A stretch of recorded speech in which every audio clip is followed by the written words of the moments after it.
Welcome to our channel. Today we how to install Snowflake CLI and set up projects step by step clearly.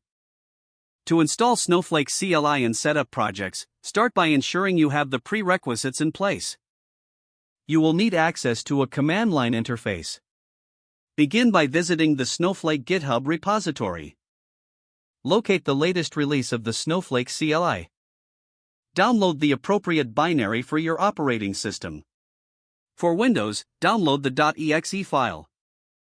For macOS, download the .tar.gz file. For Linux, also download the .tar.gz file. Once downloaded, open your command line interface. If you're using Windows, navigate to the folder containing the .exe file. If you're on macOS or Linux, extract the .tar.gz file. Use the command tarxzvf filename .tar.gz to extract the files.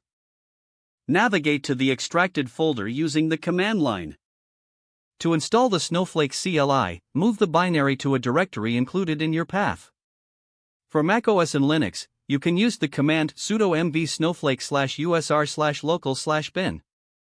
For Windows, move the .exe file to a suitable directory, such as c:\program files \. Next, confirm the installation by typing Snowflake version in your command line. If installed correctly, you will see the version number displayed. Now, let's set up your Snowflake projects. Create a new directory for your project. Use the command mdir project_name to create the directory. Navigate into your project directory with cd project_name. Initialize a new Snowflake project with the command snowflake in it. This command will create the necessary configuration files in your project directory. Open the config.yaml file in a text editor.